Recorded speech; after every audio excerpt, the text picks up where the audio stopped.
So there's no question that I like trying new beauty products. I think I just like the challenge of it. Like, is this gonna do what it says it's gonna do, or does it not do that?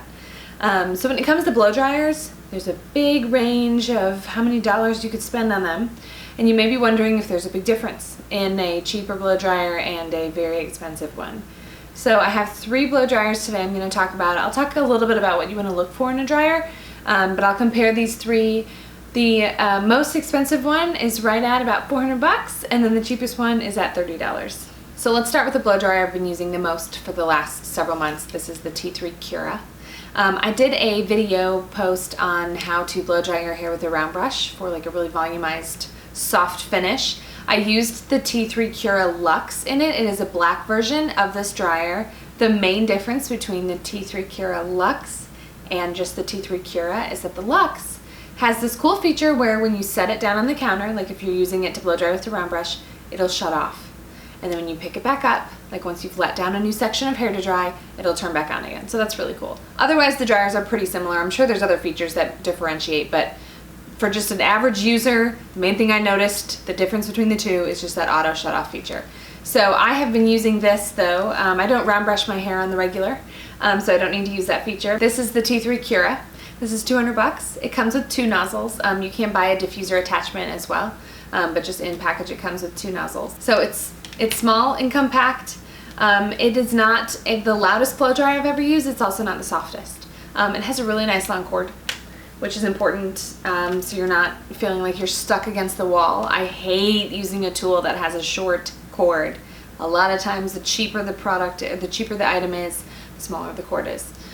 So nice long cord here, and in general I would say this blow dries my hair really fast. It has 3 speed settings and 3 temperature settings. It has a cool shot button along the front, and then just nice little easy to use buttons here. So great dryer, $200. This should be a many years of use dryer if you're gonna spend $200 on it. I just throw it in my drawer. I don't throw it, but I put it in my drawer when I'm finished with it. To me, it's working as good as it was the day it got here, and I've been very pleased with it. If I had to pick just one dryer to use for the rest of my life, it would probably be this one. The dryer I was very curious about trying for like a year, and then I finally decided to try it, is the Dyson dryer. It's weird, right? This is it. You can see compared to the Cura, it's kind of a similar shape, except this is about half the nozzle, and this one you can see through completely, and this one you can't. So typical Dyson move to make it really cool. I wanted this to be amazing. For me, it isn't. What I will say that's positive about it is it's very lightweight. It is very quiet.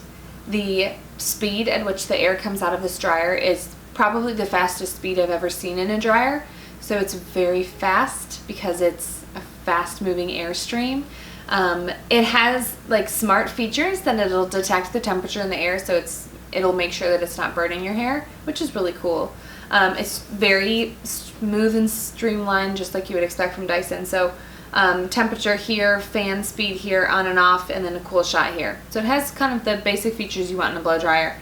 You don't risk your hair getting sucked into the like great area in the back. I don't know if that's happened to you before. That hasn't happened to me on this dryer, but it's happened to me in life.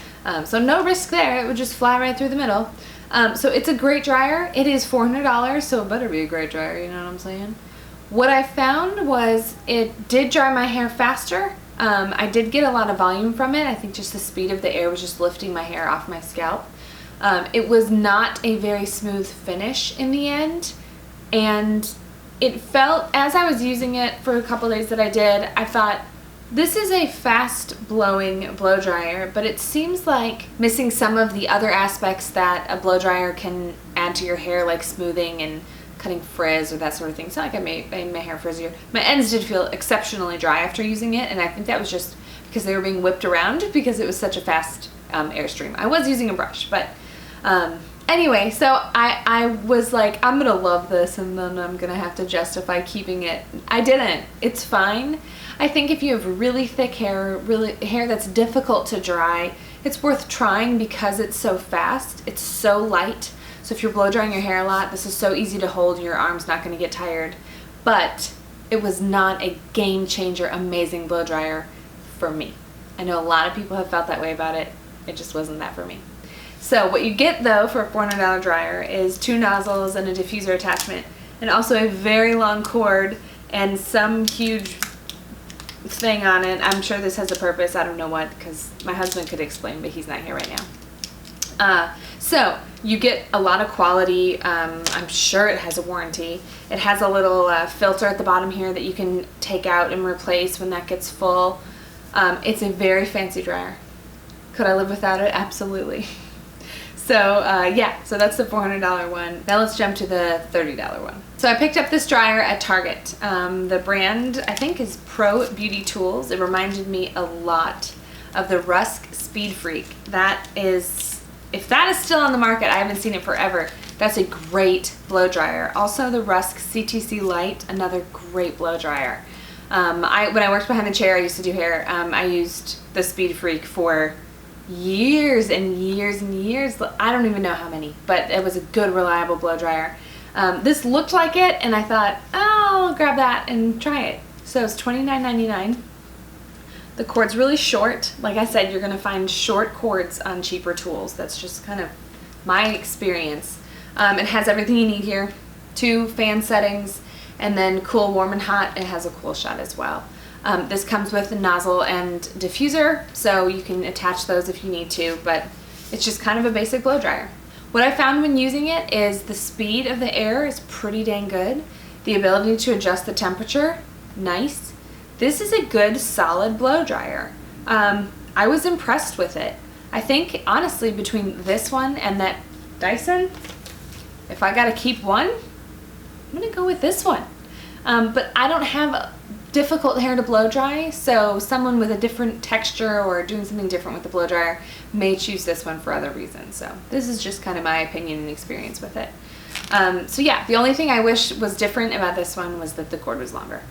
So when you're looking for a blow dryer, things you want to look for is that it has heat options. You don't ever want to just burn your hair dry, blow it dry. If it has a concentrator and you want to use that if you're smoothing through a section with a brush, that helps a lot. Not only does that, well, it concentrates the airflow, that's why it's called the concentrator, so it makes it come out in this smooth stream, so you're not blowing all of your other hair all over the place. You can't just like blow dry your hair rough with the dryer and expect it to look beautiful. You have to kind of take care of it as you're drying it.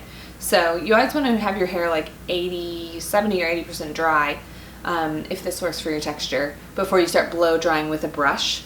It'll save you a lot of time, then that way you're not going over the same section over and over and over again with a hot air from your blow dryer.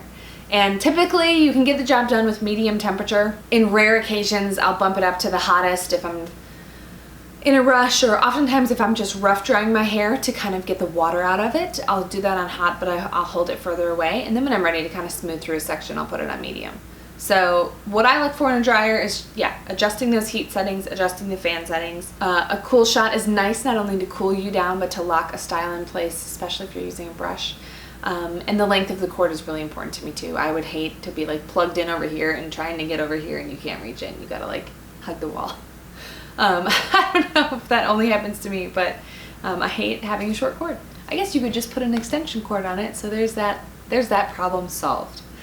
So I thought it'd be fun to kind of look at these 3 blow dryers. I hope this is helpful for you. I did another one of these videos talking about curling irons, so I will put a link to that below this video if you want to check that out. And I think next I'll compare a couple flat irons as well too, just in a variety of price ranges, and talk about the pros and cons of each.